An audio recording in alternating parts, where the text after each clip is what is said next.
Sa araw-araw talaga pinipilit kong maging productive dahil ate araw-araw din ang dami nag-aabang na gawain. At buti na lang talaga meron akong asawa na nakakatuwang ko sa mga yan. Kung hindi, na-stress na talaga ang kifi. Pero syempre, bago ngayon, hi, hello, welcome to my vlog. Finally, eto sinipag na nga rin akong labhan yung kurtina nga dito sa CR. Dahil ate, ito na, meron na tayong curtain rod para dito. Kaya naman no more lundo na be. At dahil wala din naman ako maipapalit na kurtina pa dito, sinubukan ko na nga muna itong kurtina na nasa sala at in fairness, okay naman siya. Bala ko din kasi talaga mag-order pa nga ng mga kurtina na pang Pasko at gusto ko nga yung magkakaparehas na ang itsura dahil ang sakit sa mata kapag magkakaiba sila. Kaya nga heto, habang wala pa itong lumang kurtina ko na nga muna yung nilagay ko dyan. Habang naglalagay pa nga ako dyan ng kurtina, meron nga na naman dumating ng mga parcel. Alam mo yun, nagbabawas ka nga ng trabaho pero dinadagdagan talaga. Kaya naman salamat. After ko naman makapagkabit ng kurtina nga sa sala, dumiretso na nga rin kami dito sa garahe dahil magkakabit nga kami ng CCTV. At Diyos ko, buti na lang talaga nandito nga yung kuya ko at siya na lang yung nagbarena. Dahil ang Papa Joy hindi nga marunong, napakalamya. Hindi kasi siya yung tipong makutingting na tao kaya nga wala siyang alam sa ganyan. Pero dahil ginusto ng asawa niya na maglagay ng ganyan, wala siyang choice. O siya after naman yan, umalis nga lang sila saglit. Tapos ako naman yung naiwan dito sa bahay. Kaya naman eto, naisipan ko na ilagay itong salamin na dumating pa nga nung nakaraan. Dati nga meron kaming salamin dito sa bahay pero pinatanggal ng mama ko. Dahil masama nga daw maglagay ng salamin dyan sa may tabi ng pintuan. Pero ito, maglalagay na naman ako. Kapag kagagaya kasi yung mga bata sa pagpasok, pumupunta pa nga sila sa lola nila para lang makisalamin. Kaya nga ito, tinry ko na muna mag-request ng ganyan. Tapos na-approve nga siya, kaya nga ayan, meron ng salamin sa baler. Diyan ko na nga lang din naisipang ilagay dahil wala naman ng pagpupwestuhan na iba. Tapos naalala ko nga na meron pa nga pala akong natirang mga pagold na ganyan, kaya nga ayan, nag-DIY ako ng konti. Bali, dinikitan ko lang naman yung mga sides niya. At grabe, sobrang galing ko dahil saktong-sakto talaga tong mga pagold dyan sa spacing na ginawa ko. Kita nyo naman, pagpasok ng anak ko, tuwang-tuwa siya dahil finally, meron na nga salamin dito sa bahay. Nagrabing hirap mo naman, be, hindi ka makabiling salamin. Hala, hindi!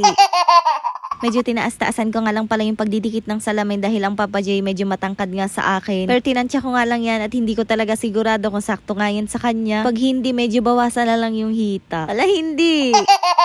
Tapos ayan be, wala na talagang pahinga-pahinga at dire-diretso lang talaga yung gawa namin. Dahil lahat nga ng mga ginagamit namin sa video na to, puro mga free sample. At lahat talaga ng kaya namin gawa ng video, ginagawa na namin para nga mabawasan dahil natambakan na talaga ako be. Kaya naman literal na nakakapagod talaga yung araw na yan. At sabi nga ng Papa J, ang hirap daw pala ng ginagawa ko. Anyways, pagkatapos nga nila magupitan, nagkabit pa nga kami ng isang CCTV dun sa bahay ng tita ko. At hindi na nga ako nag-video. Kaya naman dito na nga tayo sa nagpalit na nga ako ng mantel dito sa lamesa. Nagrabe, sobrang excited talaga ako niyan dahil ate, mararamdaman na naman namin na Pasko dito sa bahay. At ganyan nga yung tema na gusto kong orderin ng mga kurtina. Para alam mo yun, magkakapareha sila. Ang ganda sa mata. Pero syempre, unti-unti lang naman ang pag-order dahil hindi naman unlimited ang budget. Nag-order na nga rin pala ako ng makapal na plastic cover. Dahil yung lumakuha na plastic cover na nilagay sa lamesa, medyo manipis nga kaya nga madaling masira. Tapos ayan, pati nga dito sa kusina, nagpalit na ako ng kurtina at parehas nga dun sa may lamesa ko. O diba, sobrang ganda kapag magkakaparehas. Hindi ko nga alam kung aesthetic pa nga rin siyang tignan pero wala akong pakialam basta maramdaman nga namin yung Pasko ngayong taon. Meron nga rin pala akong dumating na bagong basahan at dyan ko na nga lang naisipan na ilagay sa kusina.